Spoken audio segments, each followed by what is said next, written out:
July 2011 Pumpkin Patch Update. Chris bought me this new sprayer. My first real one, is to have those little hand ones that were terrible and it would always break. It's a 2-gallon one.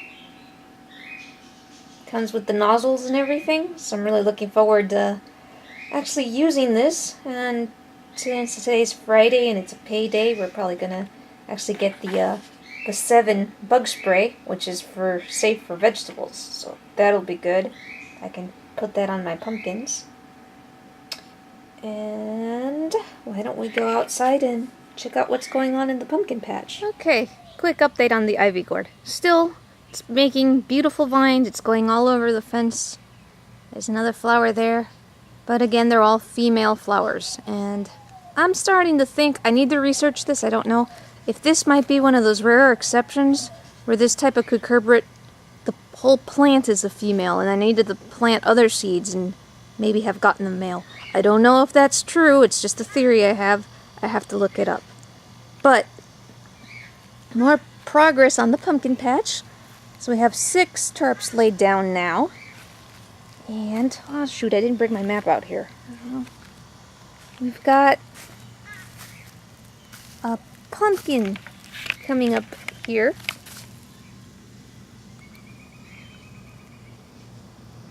And then focus.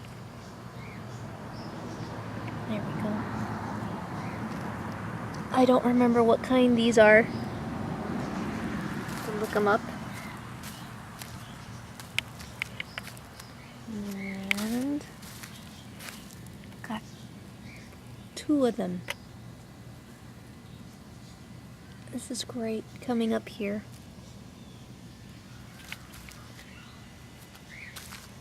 Almost every hole has something. I had forgotten the one bad thing about tilling the ground is this new prime real estate for ants. So you might be able to see the ants that are crawling around out here. I hope they don't bite me. Nothing in this hole yet. It's too bad. Oh, wait, no. Ha! Good. Good, just coming out. I think I got an ant on me. And this one. Alright, once again, let me get in the shade. That's better. Well, Dickinson pumpkins are doing great. This is the only oil pumpkin seed that came out, and it's been chewed, but as long as the center is okay, it should be alright. I need to plant 2 more seeds in there to make up for the ones that didn't come up. More oil pumpkins. Need to plant a seed in there. Everything in this back row for each hole has come up, which has been great. Dickinson pumpkins again. All the Connecticut fields came up. So I'm guessing a mouse or a grasshopper chewed on the cotyledons. That sucks. Would have liked to seen how big those were. They look like pretty healthy plants. I think these are one too many. I still have tons of those seeds, even though I've been giving them away. Seminole pumpkin, remember now. And another Seminole pumpkin. And this was a Hubbard squash, and it's really weird and deformed. And it's the only one that's come up. So I need to plant those again and get a far shot of everything. I just love how this is looking. And this really close edge to the fence, I gotta keep weeding and spraying in here and just try to stay on top of the weeds, that are coming out of the holes. And Chris ordered some pumpkin seeds for me, which I can't wait for them to arrive. I think I ordered, there were Weeby Little, Charisma, Racer. I ordered some types that are supposed to be powdery mildew resistant. Hopefully that's true down here. And I don't remember. I'll write the other types in the description. And yeah, just wanted to say, pumpkins are hard to grow. I don't know, when you buy the little seed packets or you read in the books, grow pumpkins, they're real easy, you know, fun for kids and everything, and they sell them in those little kits. Nah, tell your kids, or, you know, read up and know that it's not going to be easy, so that you're ready for disappointments and problems. And they always start out great. They come out and you're like, yay, pumpkins are coming out. And then you start having problems. Bugs start eating them, you start getting diseases, you get, I don't know, animals coming in and eating them, and they're not easy plants. And it also helps if you live in the right environment for them. There's only a few states that have like the perfect weather and soil conditions for them. I know Illinois, I think it's Illinois is the self-proclaimed pumpkin capital of the world, and they do produce, I think, about 85 to 90% of the pumpkins for the United States, and they ship them out to all the other states, and their weather and their soil is just really good for it. Anyways, remember how last time I talked about you couldn't see the square foot lines on the newest tarp? Well, I guess they just need to be in the sun, and then the lines start to fade in. Let me zoom in, and I think you can see the lines there now. That was invisible before.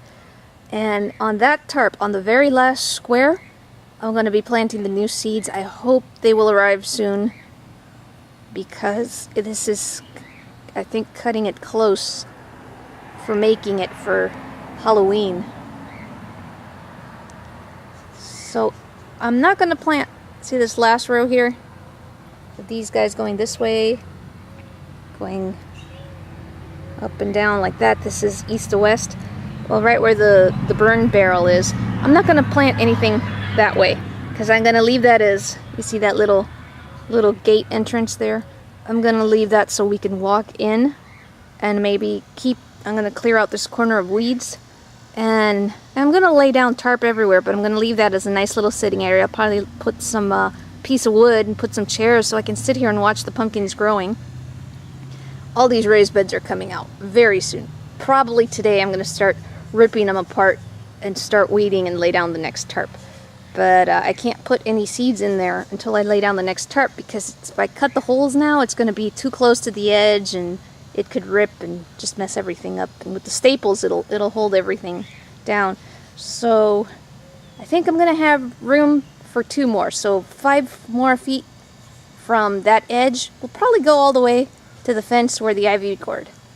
So that'll be 8 more holes with 3 seeds each. And this patch will be full.